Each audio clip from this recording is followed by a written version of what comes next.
Bonjour, c'est Gilles du site boursicoté.com. Voici l'analyse technique action du jour. Nous sommes aujourd'hui le mercredi 12 juin 2013 et je vous propose l'analyse technique du titre Peugeot. Donc Peugeot, que la plupart d'entre vous doivent connaître, qui est une entreprise qui est un constructeur automobile, donc deuxième constructeur automobile européen.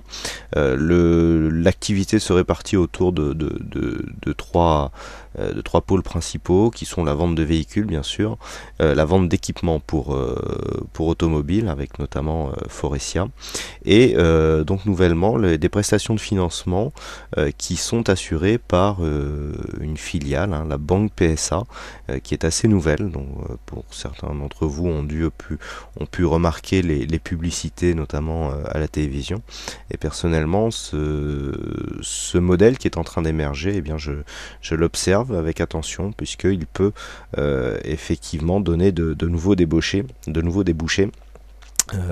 à certaines entreprises. Donc Peugeot bien sûr est une valeur de type cyclique. D'un point de vue moyen long terme, nous étions toujours ici sur une phase de baisse. Alors le titre avait été analysé précédemment au mois de décembre et au mois de février. Vous pouvez facilement retrouver les analyses précédentes sur le site boursicoté.com en passant par le moteur de recherche donc qui est intégré dans le site. J'avais mis en évidence ici une phase baissière long terme qui avait été cassée, puisque en se rapprochant nous pouvons constater ici la cassure donc de cette zone de support et l'installation des cours dans une phase beaucoup plus neutre, avec ici une évolution qui s'est faite la plupart du temps entre 5,50 et 7 euros. Les cours sont brièvement sortis ici sur cette zone pour aller marquer un plus bas, ici une zone de point bas aux alentours des 4,30 euros. On a commencé à marquer ici une zone de support haussière, puisque le point bas significatif que nous avions ici eh bien, nous a permis de définir un troisième point de référence donc pour ce support.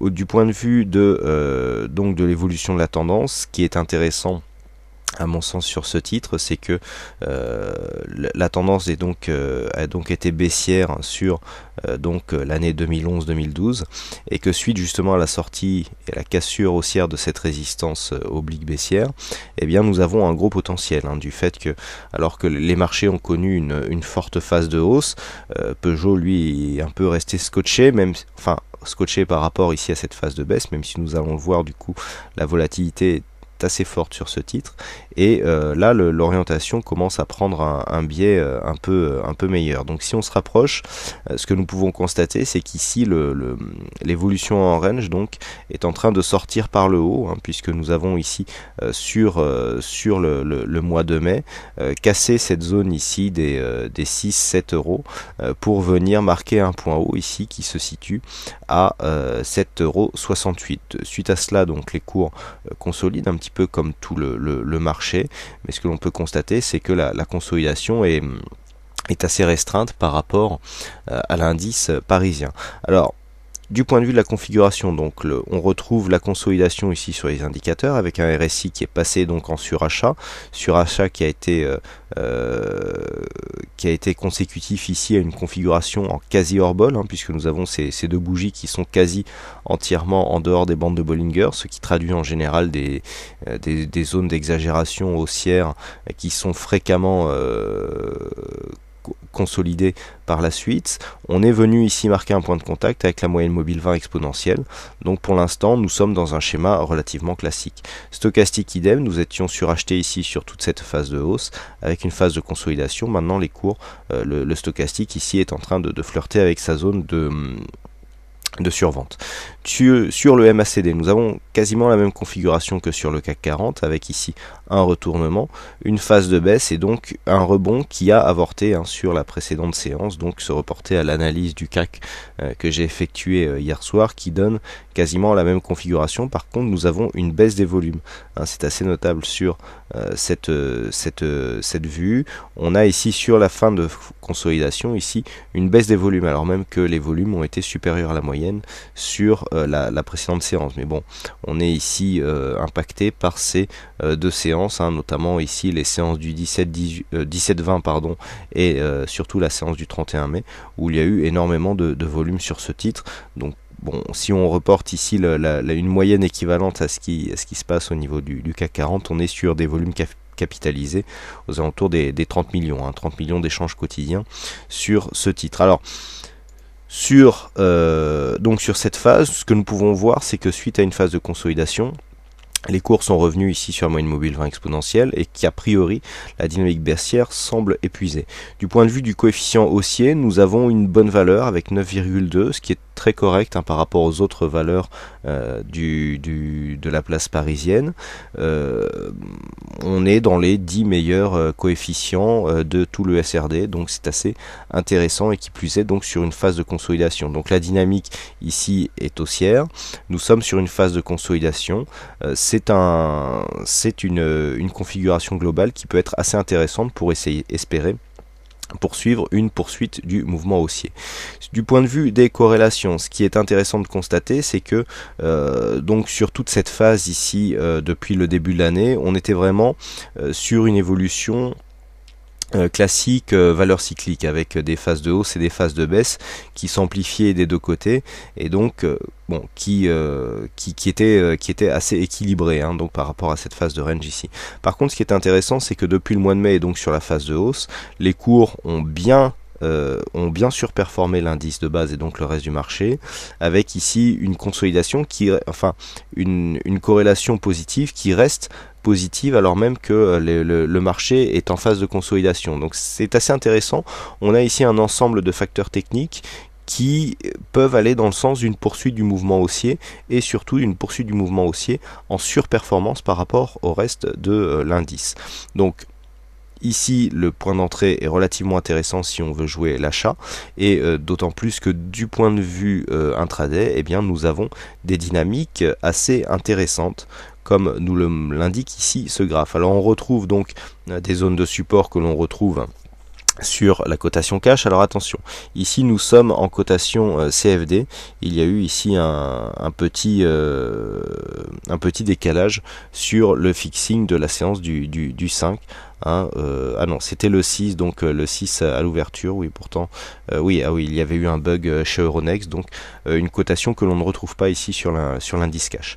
Alors, nous voyons bien ici une phase de stabilisation qui fait suite à une consolidation. Nous retrouvons bien ici la phase de hausse avec ici la phase de consolidation que l'on retrouve donc sur la vue daily.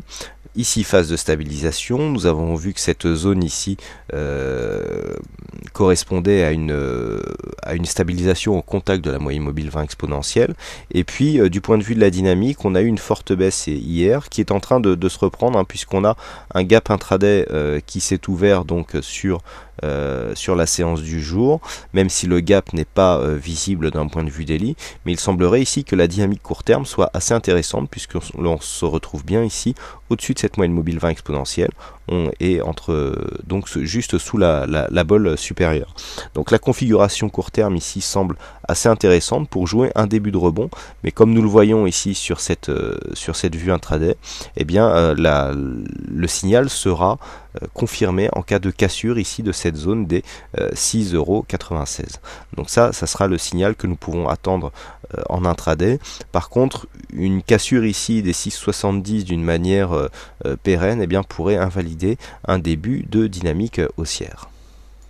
Donc pour synthétiser cette analyse et donc tous les éléments que je viens de vous présenter, ce que nous pouvons dire, c'est que d'un point de vue court moyen terme, eh bien le titre est en train de rattraper un petit peu la baisse qu'il a connue donc ces 2 dernières années, avec une dynamique qui est en train de s'orienter durablement à la hausse. D'un point de vue un peu plus court terme, nous avons ici une forte dynamique qui nous a permis de casser ici une zone de résistance intéressante, avec ici donc inscription d'un nouveau plus haut. On est revenu ici suite à une phase de consolidation sur la moyenne mobile 20 exponentielle, et les cours sont en train de retrouver ici une dynamique, alors même que ce titre se retrouve en surperformance depuis maintenant plus d'un mois par rapport au reste en tout cas par rapport à l'indice parisien.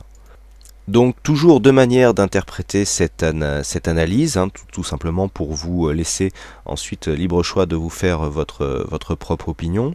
Si vous considérez que les cours ici ont connu une phase d'exagération haussière et que la consolidation peut se poursuivre, il est possible ici au contact de cette zone des 6,82, sachant que c'est actuellement ce que cote le titre au moment où je fais cette analyse, on ne repassera pas ici au-dessus de cette résistance et donc que la consolidation peut se poursuivre en direction ici de ce support qui a été maintes fois éprouvé, à savoir les 5,52, ce qui correspondrait à court moyen terme ici à un contact sur cette zone de support en verte, hein, qui correspond donc à la dynamique qui existe donc depuis le mois de novembre 2012, et que donc cette consolidation court terme est tout à fait possible. Ou alors vous êtes haussier et vous pensez que la dynamique ici qui a été impulsée par cette petite phase de hausse qui a provoqué une cassure de précédents points hauts significatifs avec ici une phase de consolidation correspond à un bon niveau d'entrée pour une poursuite du mouvement haussier, et auquel cas vous pouvez initier une position acheteuse sur cette zone ici des 6,82. Donc en fonction de l'horizon de temps, on voit que cette zone des 6,82 peut vraiment être une prise de position donc à la hausse ou à la baisse. On se retrouve un petit peu entre deux eaux. Voilà donc ce que l'on peut dire sur cette analyse technique du titre Peugeot. Alors je vous rappelle que cette analyse ne constitue en aucun cas une incitation d'achat ou de vente du titre analysé, et que pour plus de sécurité, une analyse technique se doit d'être complétée par une analyse fondamentale. Il ne me reste plus qu'à vous souhaiter à toutes et à tous une bonne séance, bonne chance dans tous vos trades, et je vous donne donc rendez-vous dès ce soir pour toutes les autres analyses techniques en vidéo du site boursicoté.com. Bonne séance à tous.